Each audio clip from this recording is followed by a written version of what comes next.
बहुत समय पहले की बात है। सोनपुर नाम का एक गांव था। उस गांव के किनारे एक छोटा सा टूटा फूटा घर था। उस घर की दीवारों में दरारें तो थीं, पर उससे भी गहरी दरारें वहां रहने वालों के दिल में थीं। उस घर में सिर्फ 3 लोग थे, चंपा, उसकी सास सरला और उसकी मासूम बेटी मोनी। महज कुछ दिनों पहले ही चंपा के पति की मृत्यु हो गई थी। घर का चूल्हा जलता रहे, इसलिए चंपा गांव के एक रसूखदार धनीराम सेठ के यहाँ मजदूरी करने लगी। धनीराम, जो नाम का तो धनी था, पर दिल का उतना ही कंगाल। उसके काले कारनामे पूरा गांव जानता था। एक सुबह चंपा काम के लिए घर से निकल पड़ी। घर की जिम्मेदारियों और मोनी को सुलाने के चक्कर में वह थोड़ी लेट हो गई थी। जैसे ही वह सेठ की चौखट पर पहुंची, धनीराम उस पर चीख पड़ा। ओ महारानी, ये तेरे बाप का घर है क्या, जो जब मन किया चली आई? घड़ी देखना भूल गई है, या फिर गरीबी ने दिमाग भी खा लिया है? साफ सुन ले, कल से 1 मिनट भी ऊपर नीचे हुआ तो सीधी पगार काट लूंगा। मुफ्त की रोटी नहीं तोड़ती यहाँ तू, समझी? गवार कहीं की। माफ कर दीजिए सेठ जी, बस आज थोड़ी देर हो गई, आगे से ऐसा नहीं होगा, गलती हो गई मुझसे। धनीराम बड़बड़ाता हुआ वहां से चला गया। चंपा भारी मन से काम पर लग गई और सोच में डूब पड़ी। गवार? इसने मुझे गवार कहा?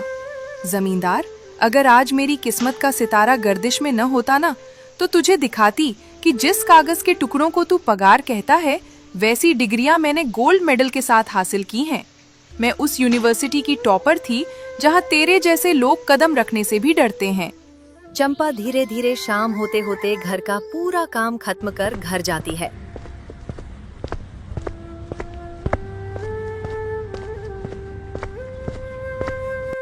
बिटिया, ये सब देखकर मेरा कलेजा मुंह को आता है। कहाँ तूने बड़े बड़े सपनों के साथ हाथ में कलम पकड़ी थी, और कहाँ आज दूसरे के घर की धूल साफ कर रही है। ये क्या दिन दिखा दिए उस विधाता ने।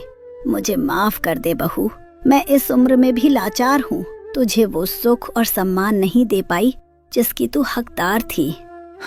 अब ये सब बोलकर खुद को छोटा मत कीजिए माँ। भगवान ने तो मेरा सबसे बड़ा सुख, मेरा सुहाग, पहले ही छीन लिया। अब ये छोटी मोटी तकलीफें क्या बिगाड़ेंगी मेरा?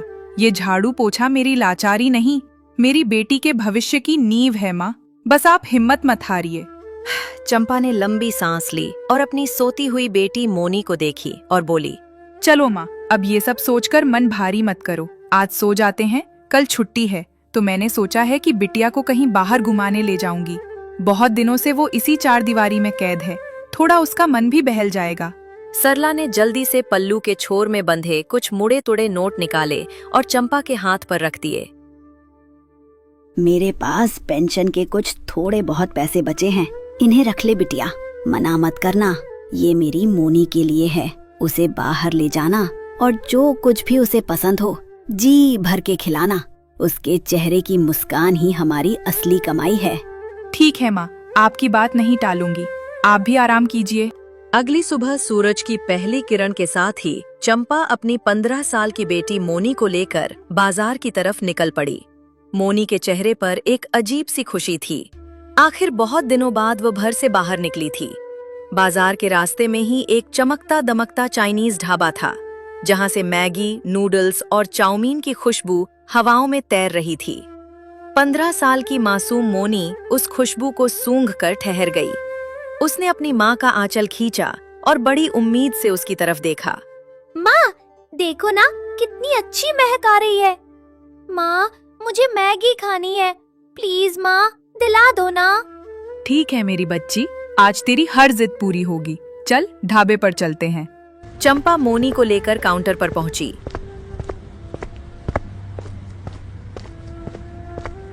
वहां एक घमंडी किस्म का आदमी खड़ा था। चंपा ने शालीनता से उससे कहा, भाई साहब, मेरी बेटी को मैगी खानी है, जरा एक प्लेट बढ़िया सी मैगी लगा दीजिए। उस ढाबे वाले ने चंपा के साधारण और फटे पुराने कपड़ों को ऊपर से नीचे तक देखा और उसके चेहरे पर हिकारत के भाव आ गए। ए बहन जी, आगे बढ़ो आगे बढ़ो, यहाँ गरीबों के लिए कुछ नहीं मिलता। इस ढाबे का जो मालिक है ना, उसने साफ कह रखा है कि यहाँ गरीबों को कोई सेवा नहीं दी जाएगी। चंपा को धक्का सा लगा, पर उसने खुद को संभाला। भैया, मैं यहाँ भीख नहीं मांग रही हूँ, मैं इसके पूरे पैसे दूंगी। आप पैसे ले लीजिए और मेरी बेटी को मैगी दे दीजिए। यहां पैसे नहीं स्टेटस देखा जाता है बहन जी। अगर आज मैंने तुम जैसी गरीब को यहां बिठाकर खिला दिया और मेरे किसी अमीर ग्राहक ने देख लिया तो वो यहां आना बंद कर देंगे, मेरा धंधा चौपट हो जाएगा। भैया, मेरी बेटी का सपना है। आज पहली बार मैं इसे कहीं बाहर लेकर आई हूँ और पहली बार इसने मुझसे कुछ मांगा है। एक माँ का दिल रख लो भैया। मुझे माफ करो, अगर मैंने तुमको यहां कुछ भी दिया तो मेरी नौकरी चली जाएगी। भाई साहब, आखिर किसका है ये ढाबा? गांव के सबसे बड़े जमींदार धनीराम सेठ का। धनीराम का नाम सुनते ही चंपा के अंदर का स्वाभिमान जाग उठा। कोई बात नहीं बेटा, चल मैं बाजार से मैगी खरीदकर खुद अपने हाथों से तेरे लिए इससे भी अच्छी मैगी घर पर बनाऊंगी। चल यहाँ से। ठीक है माँ, चलो। दोनों आगे बढ़े और किराने की दुकान से मैगी, नूडल्स और सारे जरूरी मसाले खरीदे। घर पहुंचकर चंपा ने चूल्हा जलाया और मैगी बनाना शुरू किया। चंपा के हाथों में एक जादू था। जब उसने मसालों को मैगी के साथ पकाया तो उस छोटे से घर से ऐसी लाजवाब और सौंधी महक उठी कि वो पूरे रास्ते में फैल गई। ठीक उसी समय शहर से आ रहा एक अमीर पति पत्नी का जोड़ा उस रास्ते से गुजर रहा था। बाजार की तरफ जाते हुए जैसे ही उस दिव्य महक ने उनके कदमों को छुआ, वे वहीं ठहर गए। वे खुद को रोक नहीं पाए और चंपा के टूटे फूटे घर के दरवाजे पर आ गए। कोई है घर में? जी, कोई है क्या? चंपा बाहर आई। जी बोलिए, कौन है आप लोग? अरे बहन, हम लोग शहर से आ रहे थे और बाजार की तरफ जा रहे थे, पर आपके घर से कुछ बनने की इतनी लाजवाब महक आई कि हमारे कदम यहीं रुक गए। क्या आप हमें बता सकती हैं कि आप क्या बना रही हैं? अरे कुछ खास नहीं, बस बेटी के लिए मैगी बनाई है। अगर आप लोगों को खाना है तो संकोच मत कीजिए, अंदर आ जाइए। बिल्कुल बिल्कुल, क्यों नहीं। दोनों अंदर आ गए। चंपा ने उन्हें सत्कार के साथ बिठाया और मैगी परोसी। मैगी का पहला कौर मुंह में डालते ही दोनों की आंखें फटी की फटी रह गईं। अद्भुत! मैंने बड़े बड़े होटलों में खाया है, पर ऐसा स्वाद और ऐसा सटीक मसालों का तालमेल आज तक कहीं नहीं चखा। बहन, तुम्हारे हाथों में तो साक्षात अन्नपूर्णा का वास है। बातों बातों में पत्नी ने चंपा के चेहरे की उदासी भांप ली और उसके परिवार के बारे में पूछा। चंपा की आंखें भर आईं। क्या बताऊं भाई साहब, मेरे पति थे जो 2 साल पहले गुजर गए। वो बहुत अच्छे इंसान थे, मुझे खूब पढ़ाया लिखाया। वो मुझे डॉक्टर बनते देखना चाहते थे, पर उनके जाने के बाद हालात ऐसे बदले कि डिग्री धरी की धरी रह गई और आज मुझे पेट पालने के लिए दूसरों के घरों में झाड़ू पोछा और मजदूरी करनी पड़ती है। अब तो हालात ये हैं कि मैं अपनी इस बिटिया को आगे पढ़ा भी नहीं पा रही हूँ। चंपा की कहानी सुनकर उन दोनों पति पत्नी का दिल पसीज गया। उनकी आंखों में भी नमी आ गई। कोई बात नहीं बहन, हालातों से डरते नहीं, उनसे लड़ते हैं। तुम्हारी काबिलियत इस गरीबी में छिपने के लिए नहीं बनी है। वैसे तुम सुबह कितने बजे काम पर निकलती हो? मैं सुबह ठीक 5 बजे काम के लिए निकल जाती हूँ। तो सुनो चंपा, कल तुम काम पर मत जाना। कल हम सुबह ठीक इसी समय फिर यहाँ आएंगे और तुम्हारे लिए एक बहुत बड़ा सरप्राइज लेकर आएंगे। बस तुम कहीं जाना मत, हमारा इंतजार करना। ठीक है भाई साहब, मैं कहीं नहीं जाऊंगी। इतना बोलकर वो दोनों चंपा का शुक्रिया अदा करके वहां से चले गए। चंपा ने बड़े प्यार से अपनी बेटी मोनी को मैगी खिलाई, जिसके चेहरे पर अब दुनिया भर की खुशी थी। फिर चंपा ने अपनी बूढ़ी सास सरला को भी मैगी दी। सबने तृप्त होकर मैगी खाई और कल के उस अनजाने सरप्राइज की उम्मीद दिल में लिए सब चादर तान कर सो गए। अगली सुबह के अभी 5 भी नहीं बजे थे कि चंपा के घर के बाहर से आवाज आई। चंपा बहन, ओ चंपा बहन, जल्दी उठो और बाहर आओ, देखो हम तुम्हारे लिए क्या लाए हैं। आवाज सुनकर चंपा की नींद खुल गई। उसकी सास सरला और छोटी मोनी भी हड़बड़ाकर बाहर आ गईं। सामने का नजारा देखकर सबकी आंखें फटी की फटी रह गईं। घर के सामने एक नया सुंदर सा ठेला खड़ा था, जिस पर बड़े बड़े अक्षरों में लिखा मैगी वाली महिला। ठेले पर मैगी के ढेर सारे पैकेट, खुशबूदार मसाले और सारा जरूरी सामान सजा हुआ था। भाई साहब, ये सब क्या है? इतना बड़ा ठेला, ये सारा सामान, मैं कुछ समझ नहीं पा रही। बहन, कल तुम्हारी मैगी खाकर हमें समझ आ गया कि तुम्हारे हाथों में हुनर है। बस मैं इतना ही कर सकता हूँ, तुम्हारे इस हुनर को दुनिया के सामने लाना है। जैसे हमें वो स्वाद पसंद आया वैसे ही सबको आएगा। बस अब तुम हिम्मत मत हारना और आज दोपहर तक गांव के चौराहे पर अपना ये ठेला लगा देना। चंपा की आंखों में खुशी के आंसू छलक आए। भाई साहब, आपका ये एहसान मैं कभी नहीं भूलूंगी। आज आपने मुझे उस धनीराम सेठ की गुलामी से आजाद कर दिया। अब मुझे मौका मिला है उसे ये दिखाने का कि एक गरीब के हाथों के स्वाद में कितनी ताकत होती है। बेका, आज मुझे तुम दोनों में अपने दिवंगत बेटे की छवि दिख रही है। तुम सच में बहुत नेक हो। भगवान तुम दोनों की जोड़ी हमेशा सलामत रखे और तुम्हें हर खुशी दे। बस माताजी, आपका ये आशीर्वाद ही हमारे लिए बहुत है। अब हम चलते हैं, हमें शहर में बहुत काम है। चंपा बहन, डटी रहना। दोनों मुस्कुराते हुए चले गए। चंपा के अंदर अब एक नया जोश था। उसने तुरंत चूल्हा तैयार किया और मैगी बनाना शुरू किया। जैसे ही उसने अपने खास मसालों का तड़का लगाया, घर से ऐसी मदहोश कर देने वाली खुशबू उठी। दोपहर होते होते चंपा ने अपना ठेला गांव के किनारे सड़क पर लगा दिया।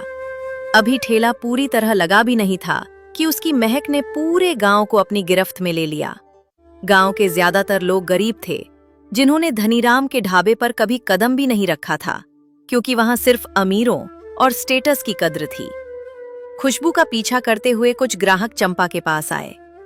अरे चंपा, ये क्या नया काम शुरू किया है? और ये खुशबू कैसी है? पूरा गांव महक रहा है। भाई साहब, ये मैगी है, वही जो बड़े बड़े होटलों और ढाबों में मिलती है। बस फर्क इतना है कि वहाँ ये 50 रुपए की मिलती है और मेरे पास सिर्फ 10 रुपए में। क्या बात कर रही है? हम तो हमेशा से इसे खाना चाहते थे, पर उस धनीराम की वजह से कभी हिम्मत नहीं हुई। चलो, आज हमें भी खिलाई दो, देखें तो सही ये मैगी चीज क्या होती है। चंपा ने फुर्ती से 2 प्लेट मैगी तैयार की। जैसे ही उन दोनों ने पहला निवाला लिया, उनके चेहरे खिल उठे। वाह चंपा, क्या लाजवाब मसाले हैं। स्वाद ऐसा कि रूह खुश हो जाए। हम तो स्वाद के नशे में मदहोश हो गए। सच में चंपा, देर मत करो, एक एक प्लेट और लगाओ। जितनी महक अच्छी है, स्वाद उससे दुगना बेहतर है। चंपा ने मुस्कुराते हुए उन्हें एक एक प्लेट और दी। दोनों पैसे देकर और चंपा की तारीफों के पुल बांधते हुए वहां से गए। अब चंपा को समझ आ गया था कि उसके संघर्ष के दिन खत्म होने वाले हैं और उसके हाथों का जादू अब गांव के हर घर तक पहुंचने वाला है। देखते देखते ठेले पर भीड़ जमा हो गई और थोड़ी ही देर में सारी की सारी मैगी खत्म हो गई और वो घर गई। अगली सुबह चंपा फिर उठकर मैगी को अच्छे तरीके से बनाती है और ठेला उसी जगह पर लगा देती है। ठेला लगते ही 2 रईस आदमी उसके ठेले पर आते हैं। आइए बाबूजी, गर्मा गर्म ताजी मैगी तैयार है, सिर्फ 10 रुपए प्लेट। सिर्फ 10 रुपए? खुशबू तो लाजवाब है। चलो, हमारे लिए 2 प्लेट लगाओ। चंपा ने फुर्ती से 2 प्लेटें तैयार की और उनके सामने पेश किया। जैसे ही करोड़ीमल ने पहला चमचा मुंह में डाला, उसकी आंखें फटी की फटी रह गईं। अद्भुत, अविश्वसनीय। माखनलाल, ऐसा स्वाद आज तक कहीं नहीं चखा। हाँ भाई, स्वाद तो ऐसा है कि बंदा उंगलियां चाटता रह जाए। लो बहन, ये तुम्हारे पैसे और ये ऊपर से इनाम। माफ कीजिएगा बाबूजी, मैं सिर्फ अपनी मेहनत की कीमत लेती हूँ, इनाम या खैरात नहीं। दोनों रईस चंपा के इस स्वाभिमान और स्वाद के कायल हो गए। वे पैसे देकर सीधे धनीराम सेठ के आलीशान ढाबे की तरफ बढ़ गए। आइए सेठ जी, बैठिए। आज हमारे शेफ ने खास शाही नूडल्स तैयार किए हैं। कितनी प्लेटें लगवाऊं? रहने दो धनीराम, तुम्हारे इस शेफ और नूडल्स में अब वो दम नहीं रहा। तुम्हारे कारीगरों में वो हुनर ही नहीं है। क्या आप लोग ये क्या कह रहे हैं? भला इस गांव में ऐसा कौन है जो मेरे मुकाबले का खाना बना सके? गांव के किनारे एक महिला ने मैगी का ठेला लगाया है, हम वहीं से खाकर आ रहे हैं। तुम्हारी 50 रुपए वाली मैगी उसके 10 रुपए वाले स्वाद के सामने बिल्कुल फीकी है। क्या? कौन सी औरत? ऐसा नहीं हो सकता। मैं अभी जाकर देखता हूं कि किसकी इतनी मजाल हुई। धनीराम सेठ का अहंकार बुरी तरह आहत हो चुका था। वो गुस्से से कांपता हुआ सीधे चंपा के ठेले की तरफ भागा। तू चंपा, तेरी ये हिम्मत!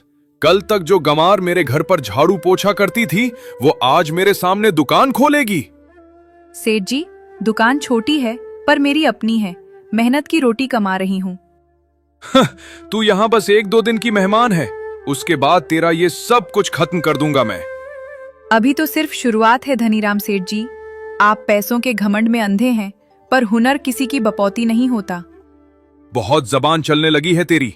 अभी बताता हूँ तुझे, इस ठेले को तो मैं अभी नाली में पलट देता हूँ। धनीराम का गुस्सा 7वें आसमान पर था। वो चंपा को धमकाने लगा और ठेला पलटने के लिए आगे बढ़ा। तभी अचानक पीछे से एक कड़क और रौबदार आवाज गूंजी। वो वही परदेसी जोड़ा था। खबरदार धनीराम, अगर एक कदम भी आगे बढ़े तो सीधे जेल जाओगे। आप कौन है भाई साहब, और मेरे बीच में क्यों आ रहे हैं? पहचाना मुझे? मैं तुम्हारे यहाँ मजदूरी करने वाले हरिया का बेटा हूँ और आज मैं इस जिले का कलेक्टर बनकर वापस आया हूँ। अरे नीतीश बाबू, गलती हो गई सरकार, मुझे माफ कर दीजिए। मैं तो बस ऐसे ही गलती हो गई। मुझसे नहीं, चंपा बहन से माफी मांग और यहाँ से दफा हो जा। सेठ ने चंपा से माफी मांगी और वहां से भाग गया। ये देख चंपा बहुत खुश हुई। सीख दोस्तों, अक्सर हम जब कभी जिंदगी से हारते हैं तब हमारे जीवन में कोई ऐसा शख्स जरूर आता है जो हमारी पूरी तकदीर बदल देता है। इसलिए कभी हार न माने, अपने हुनर पर भरोसा रखें। वक्त बदलता जरूर है।